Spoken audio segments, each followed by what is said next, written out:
आपके धन को शेयर मार्केट से कई गुना बढ़ाने के लिए हमारे वीडियो देखें और चैनल को सब्सक्राइब करें, वीडियो को लाइक करें और अपने दोस्तों और रिश्तेदारों के साथ शेयर करें। नए वीडियो के नोटिफिकेशन के लिए बेल आइकन ज़रूर दबाएं।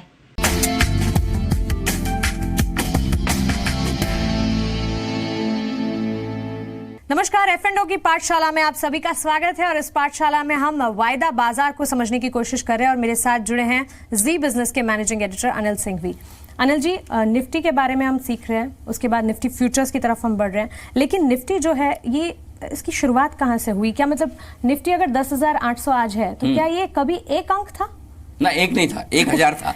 1,000 हाँ, था। 1,000 से शुरुआत हुई और ये शुरुआत हुई एक्चुअली वैसे निफ्टी 1996 से ट्रेड होना शुरू हुआ, लेकिन इसका बेस ईयर जो था वो 1995 था। ठीक है। तो 1995 में निफ्टी की जो 50 कंपनियां थी उनकी बेस वैल्यू मान ली गई 1,000 रुपये। हालांकि उस समय उन 50 कंपनियों की वैल्यू जो होती थी वो 2 लाख करोड़ के आसपास होती थी। ठीक है।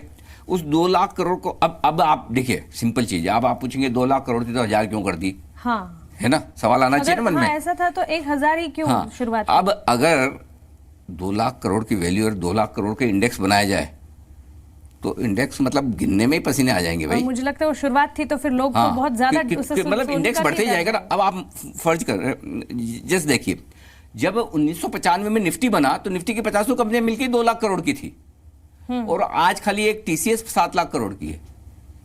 अच्छा, है ना। तो 1995 से 22 साल में 23 साल में आप देखिए कितनी वैल्यू बढ़ गई। तो उस समय जब ये 50 कंपनियां थी, इन 50 कंपनियों के मार्केट कैप था 2 लाख करोड़ के आसपास का, और उनको मिलाकर जो इंडेक्स बनाया वो बेस बन गया एक तरह से 1,000 का। ओके। तो आप ये देखिए 2005 में जो निफ्टी 1,000 पॉइंट की थी आज 10,800 के आसपास की है जब हम ये शो रिकॉर्ड कर रहे हैं। बिल्कुल ठीक है, 10,800 11,000 के आसपास की है।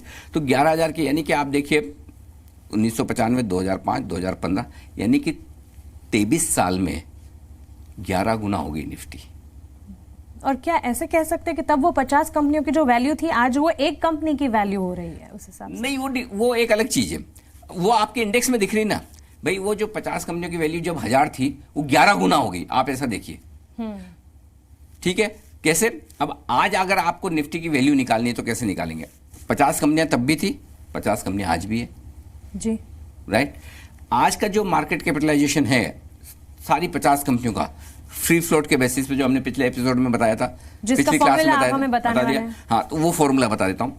समझिए सारी कंपनियों का जो भी वैल्यू है फ्री फ्लोट वाली वो निकाल लीजिए, टोटल कर लीजिए, उसको डिवाइड कर लीजिए उस दिन के जब निफ्टी ने शुरुआत की थी उस दिन से डिवाइड कर लीजिए, मल्टीप्लाइड बाई 1,000 कर लीजिए, आपका फॉर्मूला निकल कर आपका मार्केट कैपिटलाइजेशन आपका आज का निफ्टी आ जाएगा। तो बहुत सिंपल है। हालांकि मैं एक चीज बताऊं, ट्रेडर्स को, इन्वेस्टर्स को उतना डीप में जाने की जरूरत नहीं, ये आपकी समझ के लिए कि आप सिर्फ इतना समझ लीजिए निफ्टी की वैल्यू 1995 में 1,000 थी, आज 11,000 के आसपास है। तो निफ्टी की कंपनियों की वैल्यू, कंबाइंड वैल्यू आज की तारीख में 11,000 है अगर आप बेस 1995 का मान के चलते हैं तो ये निफ्टी का फ्री फ्लोट के बेसिस पर एक फॉर्मूला है जो आप कह सकते हैं कि जिसके बेसिस पर निफ्टी की हर रोज, हर मिनट, हर सेकंड कैलकुलेशन होती है। सिंपल। ठीक है, लेकिन निफ्टी में जो अलग अलग कंपनियां हैं, जो शेयर्स हैं, क्या ये समय समय पर बदलते हैं या फिक्स रहते हैं? बिल्कुल बदलते हैं। और कहते हैं ना, वो परिवर्तन संसार का नियम है। हाँ। वैसे ही परिवर्तन निफ्टी का भी नियम है। साल में 2 बार आमतौर पर निफ्टी की रीबैलेंसिंग की जाती है। जैसे आप कह रहे हैं कि बदलते रहते हैं, जी हाँ, साल में 2 बार की जाती है। इसे सेमी एनुअल कहते हैं, यानी कि साल में 2 बार, जनवरी और जुलाई में ये देखा जाता है कि क्या निफ्टी में कुछ बदलाव करने की जरूरत है। तो साल में 2 बार ये बदलाव किए जाते हैं और जैसे ये बदलाव होते हैं तो उसके बाद आप ये मार्च का महीना और सितंबर का महीना, इसकी जो वायदा कारोबार की एक्सपायरी होती है, एक्सपायरी हमने समझा दिया पहले ही। जी जी। हाँ, नहीं, अगर आपको याद नहीं तो एक बार रिवीजन कर लीजिए। हर महीने के आखिरी गुरुवार को एक्सपायरी होती है और अगर गुरुवार को छुट्टी हुई तो उसके छुट्टी का बराबर याद है मानसी को। देखो, ये तुम परफेक्ट स्टूडेंट हो, एकदम छुट्टी याद रखती हो। तो मार्च का महीना और सितंबर का महीने की जो भी एक्सपायरी होती है उसके नेक्स्ट डे से, यानी कि समझ लीजिए ना कि अप्रैल और अक्टूबर की सीरीज जिस दिन से शुरुआत होती है उस दिन निफ्टी के बदलाव लागू किए जाते हैं। और ये पहले से आपको महीना पर पहले बता देता है एक्सचेंज कि ये बदलाव निफ्टी में होने वाले हैं।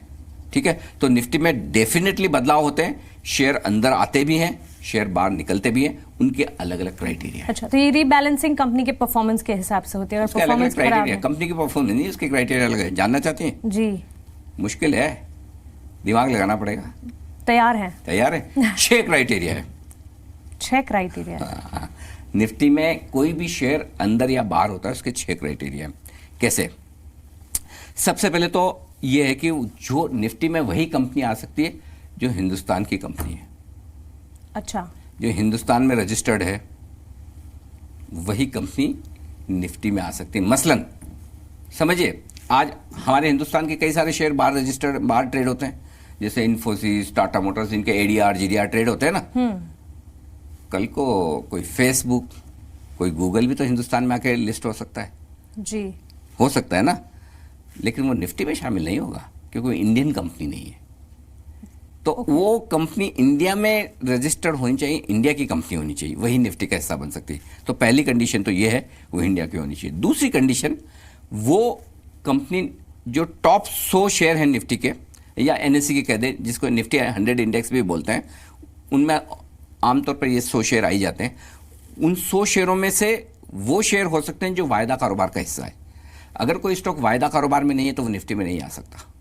मतलब निफ्टी में जो भी स्टॉक्स है वो सारे वायदा कारोबार का हिस्सा है। हाँ, परफेक्ट। इसको देखने का तरीका ये भी है कि जो निफ्टी के स्टॉक है वो हमेशा वायदा कारोबार में होंगे ही होंगे, और जो शेयर वायदा कारोबार में नहीं है वो निफ्टी का हिस्सा बन ही नहीं सकता। तो ये दूसरी कंडीशन हो गई। अब तीसरी बताऊं, जो थोड़ी मुश्किल है। कुछ लिक्विडिटी के क्राइटेरिया है। लिक्विडिटी का मतलब ये कि जब भी आप कोई शेयर खरीदते हैं और बेचते हैं तो उस शेयर में आराम से सौदा हो, आपका सौदा करने में मुश्किल ना हो, इतने बायर सेलर हर वक्त रहें, उसका एक फॉर्मूला है जो कि 6 महीनों के अलग अलग बेसिस पे निकाला जाता है कि अगर 6 महीने में आप 10 करोड़ का ऑन एन एवरेज ट्रेड हमेशा हो रहा है तो आधा % से ज़्यादा की इम्पैक्ट कॉस्ट ना आए। उतना आपको डीप में जाके समझने की जरूरत नहीं, जो समझते हैं उनके लिए। तो एक लिक्विडिटी का क्राइटेरिया है, तीसरा नंबर। चौथा नंबर मार्केट कैपिटलाइजेशन का है। हर एक कंपनी नहीं आ सकती निफ्टी में। मार्केट कैपिटलाइजेशन यानी कि उसकी साइज बड़ी होनी चाहिए, वही आ सकती है। तो average free float market capitalization उस कंपनी का ऐसा होना चाहिए जो उसको निफ्टी में ला सके। कैसे? जैसे अब निफ्टी में 50 तो ऑलरेडी है जी। अब कोई 51वां वाला बोले मुझे घुसना है अंदर, तो घुसेगा कब? कोई बाहर निकलेगा तब तो ना, है ना? जब कोई एक निकल जाए, कोई अगर है ना, लुपिन, डॉक्टर रेड्डी, यूपीएल पीछे पीछे लटके हुए लास्ट 47, 48, 49, 50 नंबर पे, वो रडार पर है। हाँ, और कोई दूसरी कंपनी सोचे कि मैं घुस जाऊं इसकी जगह, तो फिर वो कैसे घुसेंगे? उसके घुसने का तरीका ये कि जो आखिरी कंपनी है निफ्टी में 50वें नंबर की, उसे गिराओ। और गिराने का फॉर्मूला है कि आपकी साइज गिराने के लिए उससे 1.5 गुना बड़ी होनी जरूरी है जी, तो ही आप घुस सकते हैं, अदरवाइज नहीं घुस पाएंगे। 1.5 गुना बड़ी होनी चाहिए। हाँ, जिस कंपनी को एंटर करना है निफ्टी में, तब जाके आप घुस सकते हैं। वो भी 6 महीने का फॉर्मूला है। और एक और चीज है, हाँ, इसमें एक रिलैक्सेशन है। अगर कोई नई कंपनी आईपीओ लेकर आ रही है, पब्लिक इश्यू, और उसको घुसना है तो 3 महीने में भी घुस सकती है। उसके लिए 6 महीने का रिकॉर्ड होना जरूरी नहीं है। और छठा फॉर्मूला ये है कि जो उसकी ट्रेडिंग फ्रिक्वेंसी है, मतलब पिछले 6 महीने में वो कंपनी हर रोज ट्रेड होनी चाहिए।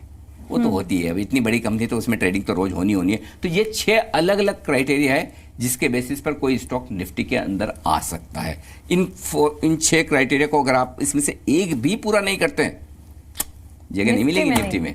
6 के 6 होने चाहिए। चलिए, तो दमदार 6 निफ्टी के क्राइटेरिया। किसी कंपनी अगर उसके ये क्राइटेरिया है तो तभी वो निफ्टी में एंटर कर सकती है। इससे आगे हम निफ्टी फ्यूचर्स की तरफ बढ़ेंगे, लेकिन फिलहाल के लिए इतना ही। नमस्कार।